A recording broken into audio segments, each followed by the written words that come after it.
quý phụ huynh và các bạn học sinh thân mến. Thì hôm nay ISEE rất là hân hạnh khi được mời đến đây là thầy Michael Alpaugh.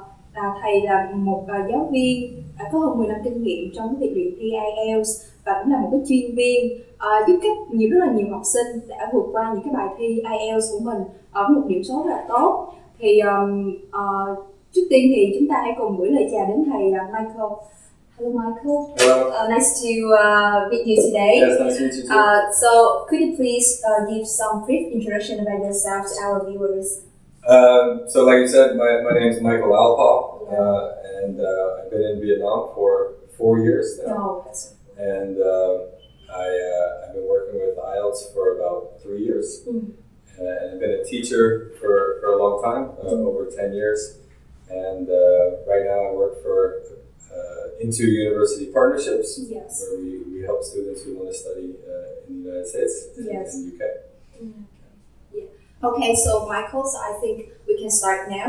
So as I said, that many test takers usually meet challenges in speaking and writing skill. Sure. So today we will share some general knowledge so that they can have deeper knowledge to have a good score when taking the IELTS test. I hope I can help. Yes. So firstly, we will start with the speaking skill. So what type of questions are commonly asked in this skill? Well, speaking is made up of 3 parts. So in the first part, you're going to get questions about general knowledge kind of questions. So maybe about what kind of food you like, places you like to travel, pets, shopping, things like that. And that information is available, online and in books, so you can kind of find out what those topics are and study up about those. In part 2, you're going to get what's called a prompt. So you're going to get a question with some sub-questions. And those, again, are going to be general knowledge, but a little more specific, like talk about a time where you went somewhere, or talk about a time when you did something, something like that. And then part 3 expands on the questions in part 2. So they're going to be a little bit more in-depth, but related to the same topic on part 2. So part 3 is a little more difficult to plan for because the questions can really get quite specific, and the examiner can kind of go off script a little bit and ask you, more detailed questions about that. So, is there any special technique in paraphrasing the questions in part 2, in part 1 and 3? So paraphrasing the question in part 1 and part 3, you would only really need to do that to paraphrase if you need to kind of buy yourself some more time. So, like I said in part 1, if the examiner asks you what's your favorite pet, I don't think you necessarily need to paraphrase that. You can just say, my favorite pet is a dog because, right? So paraphrasing is a technique that students can use to give them some time to think, and maybe buy them some more time. So I wouldn't recommend paraphrasing each question that you get because it sounds quite unnatural. It sounds like you're not really prepared for the answer. So my recommendation in part 1 would be to just answer the question as honestly as you can. Part 3, again, you can use paraphrase to give yourself some time to think, to really consider the question. Technique-wise, a paraphrase is just saying the question again in a different way and using different vocabulary. So I would suggest learning the vocabulary for paraphrasing. That would be a good way. So, what kind of mistake that the test taker usually make in all 3 parts? Well, there's a lot of mistakes. There's a lot of misconceptions as well as mistakes that students make on the test. In the introduction, where you're asked what's your name and where you're from or what you do, are you a student or do you work? Students often memorize that part. So, they'll read the Wikipedia about Ho Chi Minh City or Da Lan, and then they say that to the examiner. And it's not a very good way to start. You want to be natural, you want to be confident at the beginning. So when the examiner asks you where you're from, just tell me Ho Chi Minh City, and then maybe one or two sentences about it. You don't need to go into the history of that. So that's a mistake I see often. In part one, into the different questions, students will often students will often ask sometimes for a new question, and the examiner is not able to change the question in part one or throughout any of the tests. So in part one, if an examiner asks you a question and you're not sure, you can tell me why you don't know the answer to this, or if the answer is no, you can simply explain why. In part two, students are often, the mistakes they make are based on time. So you have 1 minute to prepare for the question, and then 2 minutes to answer. The students often need more time to prepare. And then the examiner asks them to stop, and then they don't speak long enough in part two, and the examiner is just waiting and no one's speaking for a minute. So definitely a big mistake is timing there. And part two is not a conversation, it's what's called a monologue.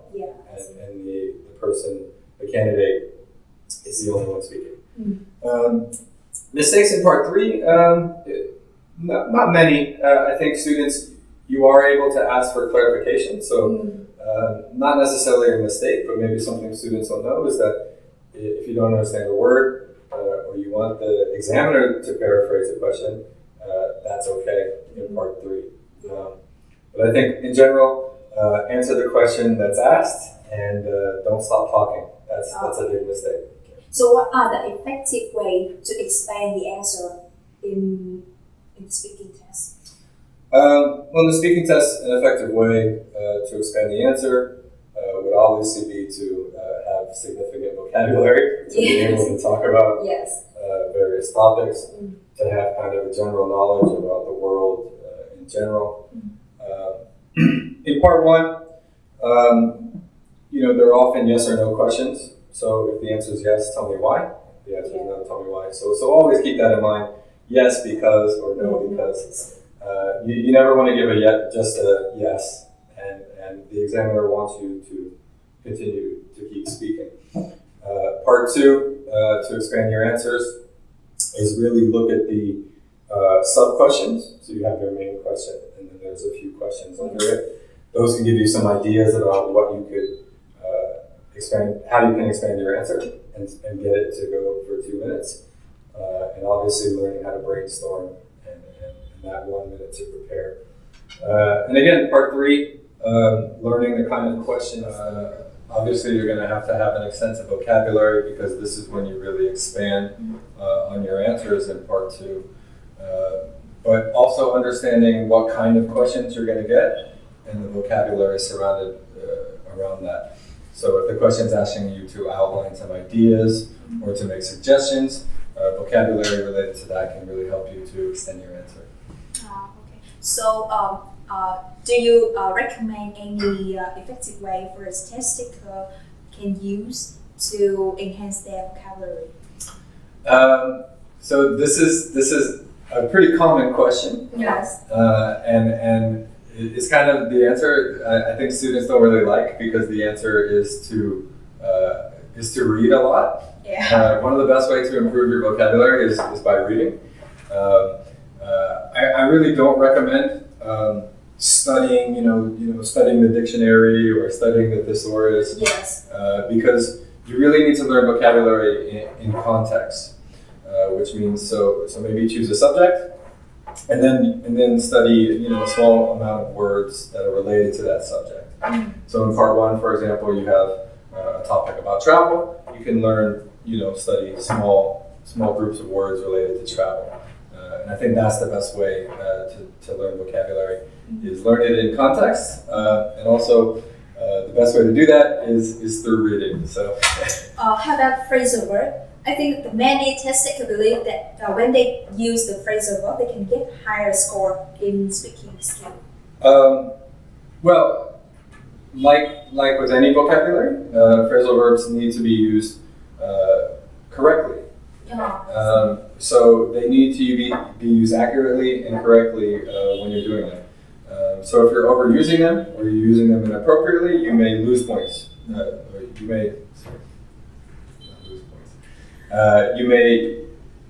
may reduce your band score. But in general, you do need a good vocabulary, and you need a wide range of vocabulary. So just studying phrasal verbs isn't going to get you a high score. It has to be used properly. Yes. And it has to be used effectively.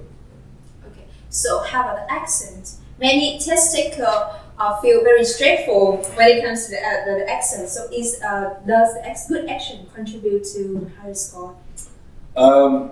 So you can still achieve a band 8 or a band 9 with an accent. That's okay. Many people have different accents that are native speakers themselves. Yes. So an accent itself is not going to make you lose points or anything like that. So if you look at what's called the band descriptors, and that's the public version of what the examiner uses to give you a score when you're speaking, it does talk about an accent. The only time an accent would really hurt you negatively would be if it affects the way people can understand you. So if you have an accent and you're still able to be understood, that's fine. If you have a very strong accent and you're mispronouncing words and it's difficult to understand at times, then you're going to have some issues with pronunciation. I would like to ask about the speedy. Where some test takers think that when they speak fast, right. Yes, they can have a higher points. Like they want to make themselves talk as fast as the native speakers. So what do you think about this? Well, just speaking very fast or speaking quickly is not going to necessarily improve your score. Yes. There's nothing about speed on those band descriptors that are going to give you a high score.